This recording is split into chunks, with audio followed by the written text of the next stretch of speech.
శ్రీకృష్ణ పరబ్రహ్మణే నమః. అస్మద్గురుభ్యో నమః. శ్రీమద్భాగవతం భక్తి మాహాత్మ్యం. భగవంతుడు ప్రసాదించిన ఈ జన్మకు సార్థకత భగవంతుని దర్శించటంతోనే కలుగుతుంది.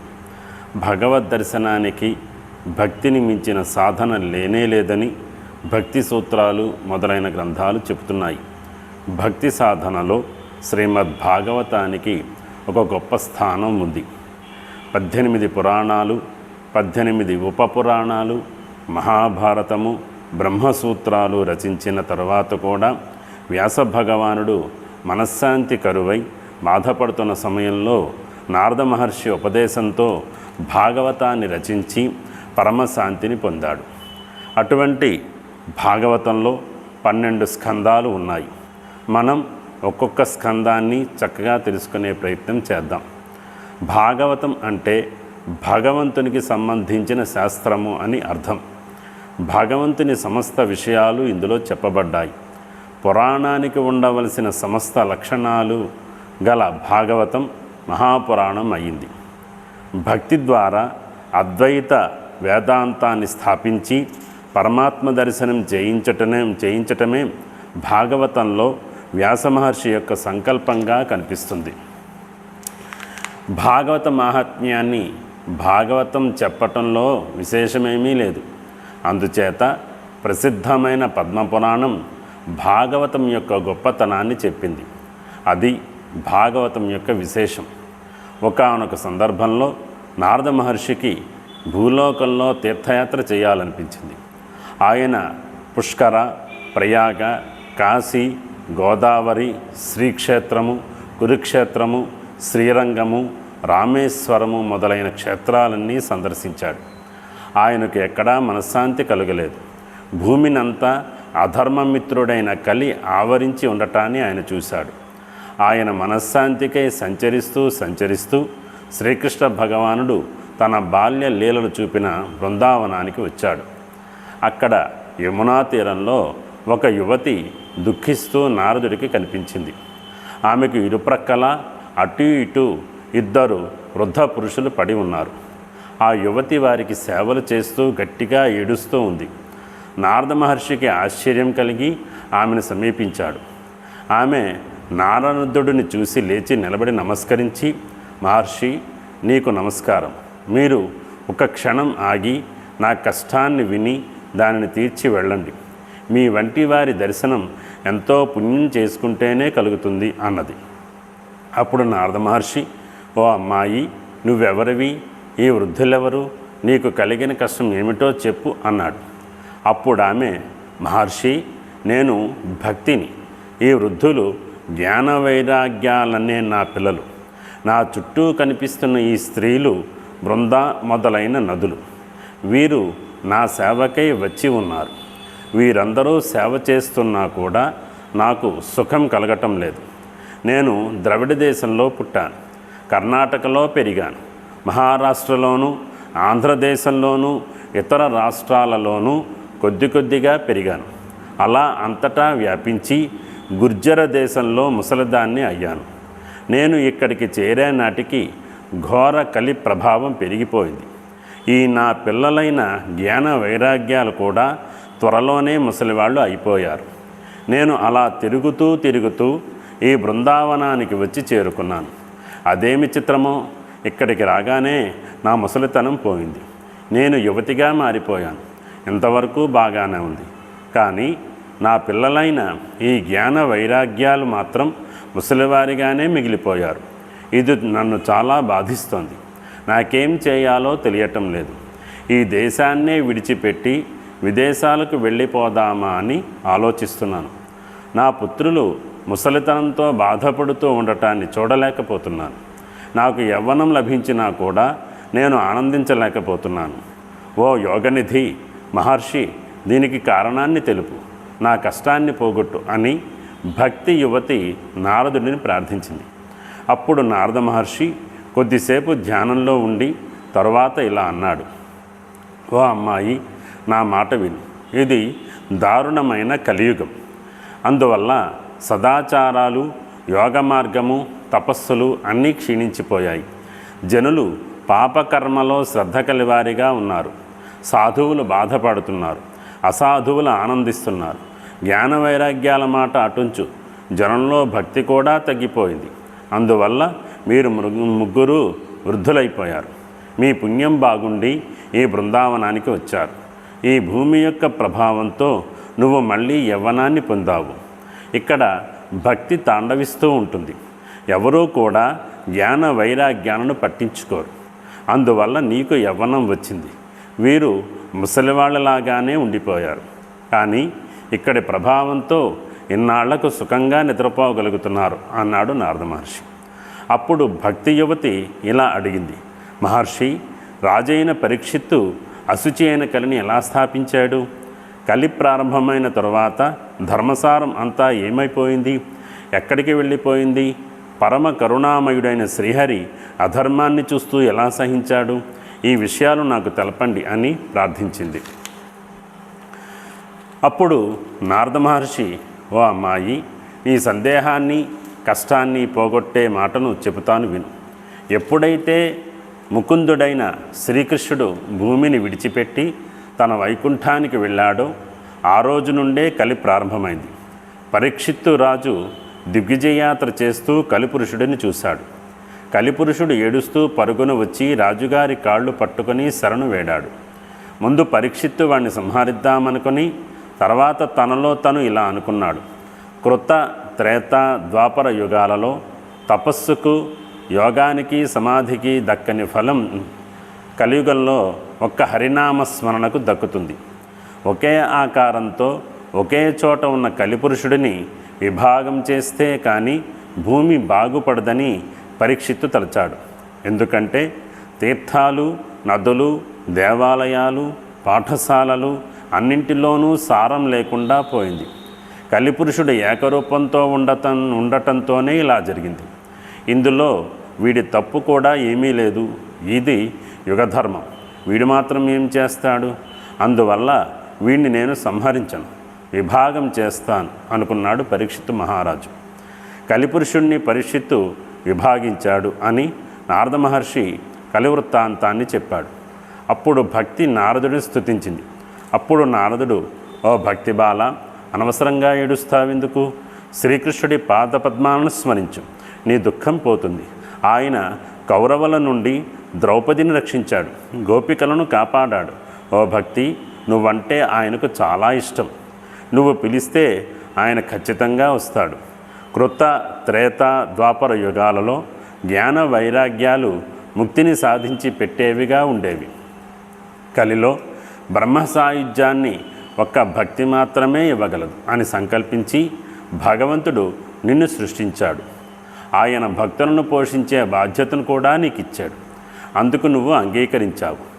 ముక్తిని నీకు దాసిని చేశాడు. జ్ఞాన వైరాగ్యాలను పుత్రులుగా ఇచ్చాడు. నీకు అసలైన రూపం వైకుంఠంలో ఉంది. ఇది నీ ఛాయారూపం. ద్వాపరం వరకు నువ్వు ఆనందంగా ఉన్నావు. కలిలో ముక్తి క్షీణించిపోయింది, వైకుంఠానికి వెళ్ళిపోయింది. మళ్ళీ నువ్వు తలిస్తేనే ముక్తి కిందకు దిగి వస్తుంది. జ్ఞాన వైరాగ్యాలను నువ్వు నీ పిల్లలుగా ఎన్నాళ్ళు కాపాడుతూ వస్తున్నావు. కలిజనం వీరిని ఉపేక్షించారు. అందువల్ల వీరు వృద్ధులైపోయారు. అయినా కూడా నువ్వు బాధపడకు. కలితో సమానమైన మరి ఒక యుగం లేదని తెలుసుకో. నిన్ను నేను ఈ కలియుగంలో ఇంటింటా స్థాపిస్తాను. ఈనాటి నుండి ఇదే నా సంకల్పం. భక్తితో కలిజనుల పాపాన్ని ప్రక్షాళన చేస్తాను. పిశాచాలు, బ్రహ్మరాక్షసులు కూడా భక్తి కలవారై హరిని దర్శించగలరు. శ్రీహరి భక్తి సులభుడు. ఆయన భక్తికి చిక్కినట్లుగా మరే సాధనకు చిక్కడు. భక్తిరేకైవ ముక్తిదా, భక్తి ఒక్కటే ముక్తిని ఇచ్చేది అని నారద మహర్షి భక్తి యువతికి ధైర్యం చెప్పాడు. భక్తి యువతికి నారద వచనాలతో దుఃఖం తీరిపోయింది. కానీ పిల్లల ముసలితనం పోలేదు. ఆ బాధను కూడా పోగొట్టమని ప్రార్థించగా నారద మహర్షి ఆ ఇద్దరి చెవులను పట్టుకొని ఉపదేశించాడు. వారు మెల్లగా లేచి కూర్చున్నారు. మెల్లగా కళ్ళు తెరిచి నీరసంగా నారదుణ్ణి చూసి మళ్ళీ నిద్రలోకి జారుకున్నారు. ఈసారి నారద మహర్షి ఎంత ఉపదేశించినా వారు కదలలేదు, మెదలలేదు. నారదుడికి చింత పట్టుకుంది. ఈలోగా ఆకాశవాణి ఇలా వినిపించింది: ఓ మహర్షి, దుఃఖించకు, నీ ప్రయత్నం సఫలం అవుతుంది. భక్తిని లోకంలో ప్రసరింపచేయి. దానితో భక్తికి సంతోషం కలగటమే కాక జ్ఞాన వైరాగ్యాల ముసలితనం పోయి వారికి పుష్టి కలుగుతుంది అని. ఈ అశరీరవాణి విని నారద మహర్షి ఇలా అనుకున్నాడు: ఈ వాణి చాలా రహస్యంగా ఉంది, ఇందులో స్పష్టత లేదు. లోకంలో భక్తి ప్రసరించే మార్గమేది? నేను ఈ విషయంలో ఏమి చేయాలి అని ఆలోచించాడు. ఆయనకు కూడా ఏమీ తోచలేదు. వారిని అక్కడే ఉండమని చెప్పి తాను తీర్థయాత్రకు బయలుదేరాడు. ఆ సమయంలో నారద మహర్షి వెళ్ళని తీర్థం లేదు, కలవని మహర్షి లేడు. అందరూ భక్తి జ్ఞాన వైరాగ్యాల గురించి నారద మహర్షి నుండి కథలుగా వింటున్నారే తప్ప ఎవరికి ఏమి చేయాలో తోచటం లేదు. ఎవరూ సమాధానం చెప్పలేకపోయారు. కొందరైతే భక్తి భూమి అంతా వ్యాపించటం సాధ్యం కాని పని అని తేల్చి చెప్పేశారు. కొందరు హాహాకారాలు చేశారు, కొందరు మౌనంగా ఉండిపోయారు, కొందరు ఆశ్చర్యంగా ఉన్నారు, కొందరైతే అపహాస్యం చేశారు. ఏదైతే వేదాంతాలతో కూడా తెలిసేది కాదో, ఏదైతే నారదుడికి కూడా తెలియలేదో అది ఇతరులకు మాత్రం ఎలా తెలుస్తుంది? భక్తి ప్రచార విషయంలో ఉపాయం దొరకక చింతాక్రాంతుడైన నారద మహర్షి మెల్లగా బదరీవనానికి చేరాడు. ఇక్కడే తపస్సు చేస్తాను అని నిశ్చయించుకున్నాడు. అలా తపస్సు చేస్తున్న ఆయనకు ఒకనాడు సనకాది మహర్షుల దర్శనమైంది. నారదుడు మురిసిపోయి భక్తి జ్ఞాన వైరాగ్యాల దుఃఖాన్ని పోగొట్టేందుకు ఉపాయాన్ని తెలుపమని వారిని ప్రార్థించాడు. అప్పుడు ఆ మహర్షులు ఇలా అన్నారు: నారద, దుఃఖించకు. ఈ విషయంలో మేము ఉపాయాన్ని ముందే ఆలోచించి పెట్టాము. భక్తి ప్రచారం చేయటం నీ వంటి భక్తుడికే సాధ్యం అవుతుంది. ఋషులు అనేక సాధనా మార్గాలను చూపించారు. అవన్నీ కూడా చాలా కష్టతరంగా ఉన్నాయి.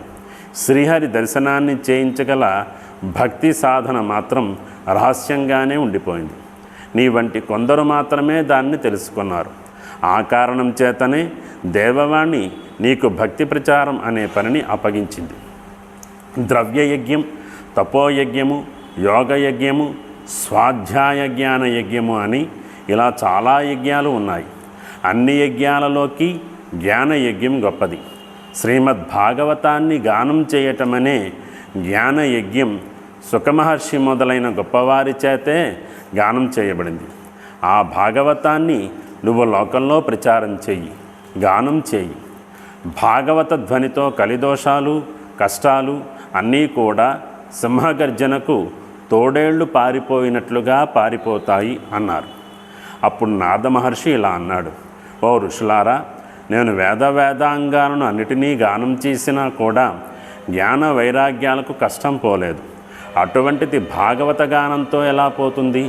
నా సందేహాన్ని తొలగించండి అన్నాడు. అప్పుడు సనకాది ఋషులు: ఓ నారద, భాగవతం వేదోపనిషత్తుల సారం, అందువల్ల ఇది గొప్ప సారం కలిగినది. పాలలో పెరుగు ఉంటుంది, కానీ పాలు తోడేసినప్పుడే పెరుగు అవుతుంది. అలా భాగవతం తయారైనది. చెరకులో చక్కెర ఉంటుంది, కానీ దాన్ని వేరు చేసినప్పుడే చక్కెరగా మారుతుంది. అలా వేదాల సారంగా చెప్పబడిందే భాగవతం.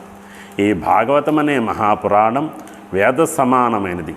ఇది లోకంలో భక్తి జ్ఞాన వైరాగ్యాలను స్థాపించేందుకై భగవానుడి చేత ప్రకాశింపబడి ఉంది. పూర్వం వ్యాసుడు దుఃఖంలో ఉండగా నారాయణుడు బ్రహ్మకు, బ్రహ్మదేవుడు నీకు తెలిపిన చతుశ్లోకి భాగవతాన్ని నువ్వే స్వయంగా వ్యాస భగవానుడికి ఉపదేశించావు. ఆయన దానిని విస్తారంగా 18,000 శ్లోకాలలో రచించాడు. సుఖమహర్షికి ఉపదేశించాడు. ఆ సుకుడి భాగవతోపదేశంతో పరీక్షిత్తు 7 రోజులలో ముక్తిని పొందాడు. అటువంటి భాగవతం యొక్క సహాయంతో నువ్వు లోకంలో భక్తిని వ్యాపింపచేసి భక్తి జ్ఞాన వైరాగ్యాల కష్టాన్ని పోగొట్టగలవు. శ్రీమద్భాగవతం శ్రావ్యం శోకదుఃఖ వినాశనం అన్నారు. అప్పుడు నారద మహర్షి: మహర్షులారా, మీ దర్శనంతో నా సందేహం తీరింది, కష్టం తొలగిపోయింది. నేను ఇక భాగవతాన్ని ప్రచారం చేస్తాను, ఇంటింటా భాగవతం వినిపించేలాగా చేస్తాను అని అంటూ వారికి నమస్కరించి సంకల్పించాడు. వారు ఆశీర్వదించి వెళ్ళిపోయారు. నారదుడు భాగవత ప్రచారంతో లోకం అంతా భక్తిని స్థాపించాడు. దేవవాణి సత్యమైంది. భక్తిపుత్రులైన జ్ఞాన వైరాగ్యాలు తిరిగి యవ్వనాన్ని పొందారు. భక్తి జ్ఞాన వైరాగ్యాలు ముగ్గురు సుఖంగా ఆనందంగా ఉన్నారు. ఇది పద్మపురాణంలోని శ్రీమద్భాగవతం యొక్క మహత్యం. భక్తి జ్ఞాన వైరాగ్యాలు నేను సమాజాన్ని ఊహించుకుంటూనే భయంగా ఉంది. లోకం సుఖంగా సంతోషంగా ఉండాలనే సంకల్పంతో సంపూర్ణ భాగవతాన్ని విందాం. భగవంతుని అనుగ్రహాన్ని పొందుదాం. ఇక భగవద్ధ్యాన శ్లోకాలను చెప్పుకొని శ్రీమద్భాగవతంలోకి ప్రవేశిద్దాం. వ్యాసాయ విశ్వరూపాయ వ్యాసరూపాయ విష్ణవే నమో వై బ్రహ్మనిధే వాసిష్ఠాయ నమో నమః. ఈ జగత్తులోని పదార్థాలన్నిటిలోనూ ఉనికి అనేది ఉన్నది. కానీ ఒక పదార్థంలో మరొకటి ఉండటం లేదు. కనుక ఈ జగత్తు సత్స్వరూపమైన పరబ్రహ్మ వస్తువు నుండి పుట్టి దానిలోనే స్థితిని పొంది అందులోనే విలీనమవుతోందని తెలుస్తోంది. సర్వజ్ఞుడు మరియు ఏ ఆపేక్ష లేకుండా తానే స్వయంగా ప్రకాశించేవాడు అయిన ఆ పరమాత్మ తన హృదయ సంకల్పంతో చతుర్ముఖ బ్రహ్మకు వేదాన్ని తెలియజేశాడు. ఆ పరమేశ్వరుడి విషయంలో గొప్ప గొప్ప పండితులు కూడా మోహాన్ని పొందుతున్నారు. సత్తయే స్వరూపంగా గల పరబ్రహ్మ నుండి అగ్ని, నీరు, భూమి ప్రకటనమైనట్లుగానే వాటి కార్యరూపమైన ఈ ప్రపంచం కూడా వాస్తవంగా లేకపోయినా గోచరమవుతోంది. చైతన్య స్వరూపుడైన ఆ పరమేశ్వరుడికి మాయా మరియు దాని దోషాలు అంటవు. ఏదో ఆ దోషాలను ఆయన పోగొడతాడు. అటువంటి సత్యస్వరూపుడైన పరబ్రహ్మను ధ్యానిస్తున్నాను. మహాముని అయిన వ్యాస మహర్షి చేత రచింపబడిన ఈ శ్రీమద్భాగవతంలో కర్మఫల త్యాగం అనే గొప్పదైన ధర్మం బోధింపబడింది. మాత్సర్యం లేని సజ్జనుల చేత తెలియబడేది, నిత్య సత్యమైనది, మేలు చేసేది, తాపత్రయాన్ని పోగొట్టేది అయిన పరబ్రహ్మ వస్తువు ఇందులో బోధింపబడింది. ఇతర శాస్త్రాల చేత ఈశ్వరుడు వెంటనే హృదయంలో స్థిరంగా నిలబడుతున్నాడా? లేదు కదా.